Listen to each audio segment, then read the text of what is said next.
किसी भी किसान के लिए सबसे ज़्यादा जो खुशी का अवसर रहता है वो रहता है कि जब वो एक ट्रैक्टर खरीदता है, चाहे वो एक पुराना ट्रैक्टर खरीदे या नया ट्रैक्टर खरीदे, परिवार के एक सदस्य के रूप में वो उसे मानता है और उसकी आय का एक सबसे बड़ा स्रोत ही एक ट्रैक्टर होता है। तो आज के इस वीडियो में मैं बात करूंगा किस प्रकार से आप सेकंड हैंड ट्रैक्टर को खरीदें और क्या क्या चीज़ें आपको चेक करनी है। तो इस वीडियो को पूरा ज़रूर देखें। सबसे पहली बात आती है कि आपको जो ट्रैक्टर खरीदना है वो किस पर्पस के लिए खरीदना है, आपका उद्देश्य क्या है। क्या आप उसे खेत के लिए यूज़ करेंगे, चाहे उसमें कल्टीवेटर, रोटावेटर ये चीज़ें यूज़ करेंगे, जिसमें मोस्ट ऑफ टाइम उसमें जो इक्विपमेंट लगते हैं थ्रेसर वगैरह वो उसमें पीटीओ का काम रहेगा, इस टाइप से आपको थ्रेसर का यूज़ करना है। तो वहाँ पे आपको 35 हॉर्स पावर का 35 HP का जो ट्रैक्टर है वो इनफ होगा। इससे ज़्यादा जो बड़े काम है, अगर आप गन्ने के खेत से लोडिंग का काम कर रहे हो, चाहे बजरी का या पत्थर उठाने का, इस टाइप के जो और जो अपने जेसीबी जैसे जो कह सकते हैं उस टाइप के जो इक्विपमेंट नए लग रहे हैं, उसके अगर आप ज़्यादा हेवी लोडिंग का काम कर रहे हो, इस टाइप से अगर मशीनरी के साथ कर रहे हो, तो आपको कम से कम 45 HP का 45 हॉर्स पावर का ट्रैक्टर की आवश्यकता पड़ेगी। देखिए, सबसे पहला आप ये कहाँ से खरीद रहे हो। अगर आप किसी पर्सनल किसान से जाके खरीदते हो तो ये बहुत ही अच्छा ऑप्शन रहेगा। किसान ने उसको यूज़ किया हुआ रहता है, आप उसे आराम से चेक भी कर सकते हो, बजाय कि किसी डीलर से आप खरीदते हो। मतलब बीच में कोई ब्रोकर रहेगा, वो आपको अवेलेबल करवाता है और बहुत सारे ऐसे सेंटर बने हुए जहाँ पे आपको सेकंड हैंड ट्रैक्टर अवेलेबल होते हैं। तो वहाँ पे क्या है, बड़ा चढ़ा के उसकी प्राइस बताई जाती है, बड़ा चढ़ा के उसके सारे कैरेक्टरिस्टिक्स बताए जाते हैं कि इसमें ये क्वालिटी है, वो है, इसमें कोई कुछ भी चीज़ खराबी नहीं है। तो ये सारी चीज़ें बड़ी बातें होती है उनको, क्योंकि वो सेल करना होता है। जबकि किसान के पास आप आराम से जाके वहाँ पे आप सबसे पहली चीज़ तो आपको टेस्ट ड्राइव ले लेनी है, उसको आपको चलाना है, उसको आराम से आप अच्छे से चलाइए। उसके बाद जो अटैचमेंट उसके साथ हैं, तो अटैचमेंट आप लिंक कर सकते हो, किसान के घर पे जाके आप चेक कर सकते हो। तो लिंक करके सारे, जैसे उसका लोडिंग काम कर रहा है पीछे, उसके बाद पीटीओ वर्क कर रहा है, कहीं लीकेज तो नहीं है, ये सारी चीज़ें आपको चेक करनी है। इसके अलावा मैंने बताया उसको ड्राइव करके देख लिया, किसी किसान से आप खरीदिए, सबसे पहली एडवाइस तो यही रहेगी।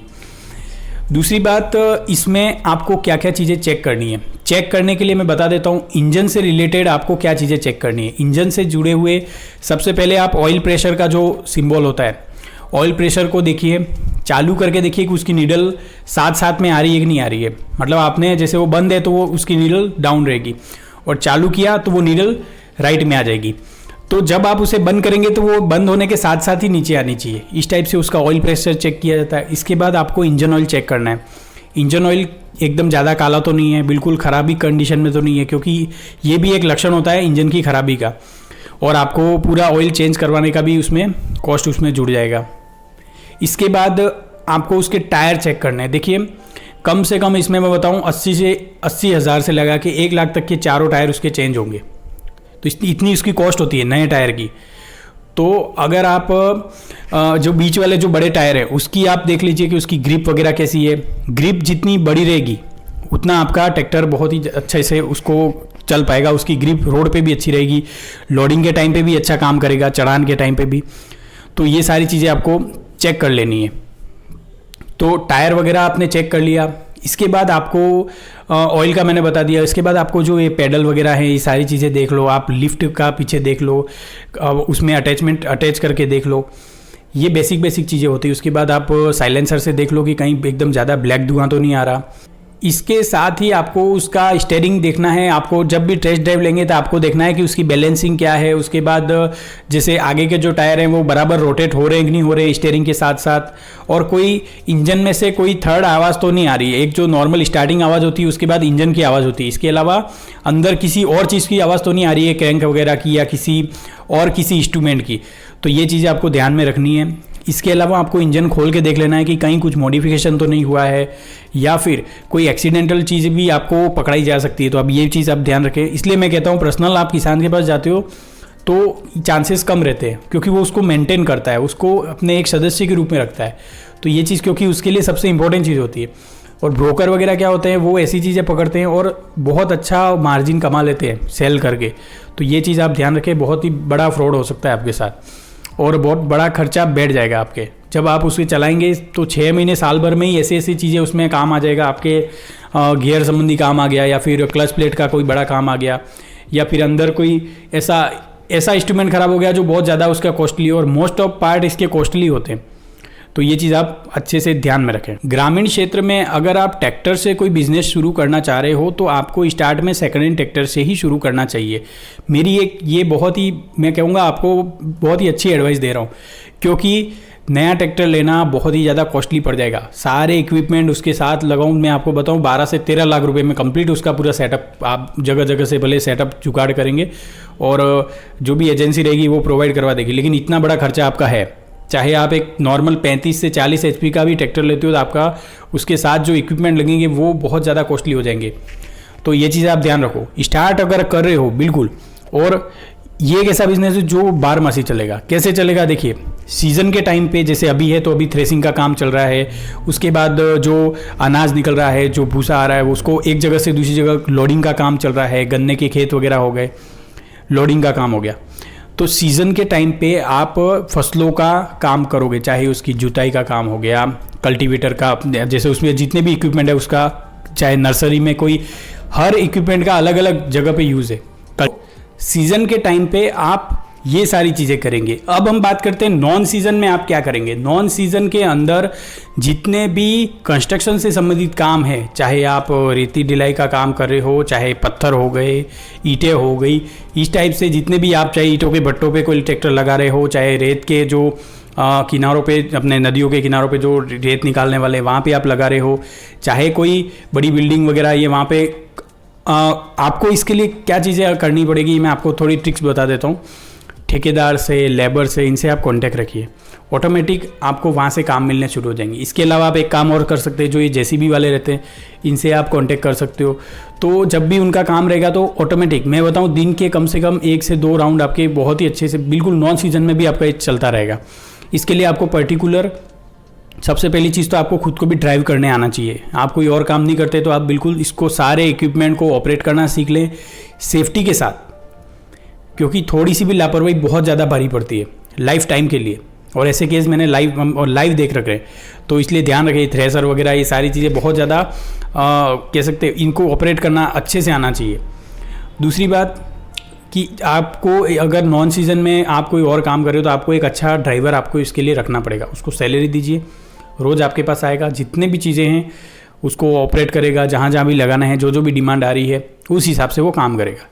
और नॉर्मली नॉन सीजन में आपको सिर्फ ट्रॉली का यूज़ होगा उसका, तो ये चीज़ आप उसमें देख सकते हैं। ड्राइवर आपका बहुत ही अच्छा होना चाहिए, जेन्युइन होना चाहिए और टाइम टू टाइम आपकी सारी चीज़ें कर ले, नहीं तो आपको ये मानसिक परेशानी आ, ये बिज़नेस में मैं बताऊँ सबसे ज़्यादा जो प्रॉब्लम आती है वो क्या आता है, मानसिक रूप से परेशान हो जाते हैं। इसलिए इस चीज़ को, और फिर ऊपर से पहले से उसको मेंटेन करने की जो चीज़ें रहती है वो प्रेशर उसके ऊपर रहता है, और दूसरा फिर ये ड्राइवर वाले ये प्रॉब्लम, तो दोनों तरफ से वो फिर हैंडल नहीं कर पाता।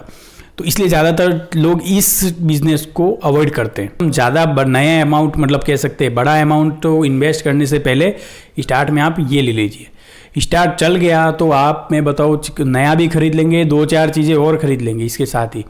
तो स्टार्टिंग, किसी भी चीज़ की स्टार्टिंग करना ही सबसे बड़ा फैक्टर है, रिस्क लेना ही सबसे बड़ा फैक्टर होता है। तो ये चीज़ आपको पॉइंट, हर एक चीज़ को, जो भी पॉइंट मैं सारे बताऊं इसको नोट कर लो, वीडियो बहुत लंबा जाएगा लेकिन काम की चीज़ें। हम डॉक्यूमेंटेशन की, डॉक्यूमेंटेशन इसमें मुख्य जो है वो रहेगा उसका आरसी। जो भी मॉडल आपको बता के सेल किया जा रहा है आप कंफर्म कर ले क्या वो वही मॉडल है। चेसिस नंबर से आप उसे चेक कर लें, उसे ऑनलाइन चेक करें या जैसे भी आप करें, जो भी मॉडल आपको बता रखा है, और उसकी स्पेसिफिकेशन जितनी भी हैं वो आप पहले से देख लें। आपको पता रहेगा तो फिर आप उसको उस तरीके से चेक कर पाओगे कि इस ट्रैक्टर के अंदर ये चीज़ है। आपको पता है इसमें पावर स्टीयरिंग है तो पावर स्टीयरिंग की चीज़ें आप चेक कर पाओगे कि नीचे से उसमें कोई जो भी हाइड्रोलिक वाला सिस्टम है उसमें कोई मिस्टेक तो नहीं है, कहीं से लीकेज तो नहीं है, ये चीज़ आप ध्यान। और ये पुराने ट्रैक्टरों में लीकेज वाली बहुत ज़्यादा समस्या है, तो नीचे से जो ऑयल चैम्बर वगैरह है ये सारी चीज़ें आप देख लें, क्योंकि साफ़ करके और चमका के आपको दे देंगे पर मतलब नहीं है उसका। उसके बाद आपको बैटरी भी उसकी देख लेनी पड़ेगी, बैटरी आप चालू करके चेक कर लो, लाइट वगैरह सारी चीज़ें चालू करके रख दो, फिर आप उसको स्टार्ट करो। स्टार्ट हो जाता है मतलब समझ लो कि प्रॉब्लम कुछ नहीं है। 1-2 बार करके, और सारी चीज़ें बेसिक चीज़ें को देखनी पड़ेगी उसमें, क्योंकि वहाँ पे भी तो आप कम से कम 2-3 लाख रुपये में इन्वेस्ट करोगे। बड़ा HP वाला ट्रैक्टर हो गया तो वहाँ इतना तो पैसा आपको देना ही पड़ेगा। तो ये चीज़ है उसमें। इसके अलावा डॉक्यूमेंटेशन में आरसी की मैंने बात की, आरसी आप कंफर्म सारा देख लो, डॉक्यूमेंट वगैरह। और अब ये तो बात थी किसानों की, कि मतलब आप किसी किसान से जाके ये चीज़ें खरीद रहे हो। अगर आप मंडी से खरीदते हो, मतलब इसकी बहुत सारी जगह पे सेल लगती है, ये जो स्टेट है ऐसे बहुत सारे जहाँ पे इसकी पूरी लाइनिंग से हर एक वहाँ किसान आते हैं, डील करते हैं और ट्रैक्टर लेते हैं। इसके अलावा आप किसी अच्छे डीलर से भी बात कर सकते हो जो आपके पहचान के हों या इस टाइप से। और निकटतम गाँव में आप जितनी अप्रोच रखोगे वही आपके काम आएगा। वो लोग क्या है उसको संभाल के रखते हैं, मेन चक्कर ही यही है। एक्सीडेंटल वगैरह कुछ होता है तो आपको पता पड़ ही जाता है, आसपास से आप खरीदते तो ये चीज़ है। साथ में अगर आप सेकंड हैंड इक्विपमेंट सारे जो अटैचमेंट है वो भी खरीद रहे हो तो आपको ध्यान रखना है कि उनका भी वर्किंग प्रॉपर वर्किंग होनी चाहिए। ज़्यादा पुराने भी एकदम मतलब कह सकते हैं नॉन वर्किंग है या फिर कहीं से डैमेज है इस टाइप से, क्योंकि ज़्यादातर अटैचमेंट आपको डैमेज कंडीशन में मिलते हैं, तो कहीं से वेल्ड तो नहीं है, इस टाइप से ये सारी चीज़ें आप चेक कर लो। तो आई होप आज के इस वीडियो में टोटल चीज़ें मैंने बता रखी है। वैसे इसका मैं पार्ट 2 भी बताऊंगा, और भी कुछ चीज़ें जो मिस हो जाएगी वो सारी उसमें कवर हो जाएगी। तो ऐसे ही वीडियो रोज़ाना मैं आपके लिए बना रहा हूँ, तो चैनल को देख के सारी चीज़ें प्लेलिस्ट में बनाई हुई है, डेफिनेटली वहाँ पे विजिट करके चैनल को सब्सक्राइब करें और वीडियो सारे एंजॉय करें। मिलते हैं किसी नेक्स्ट वीडियो में, तब तक के लिए जय हिंद।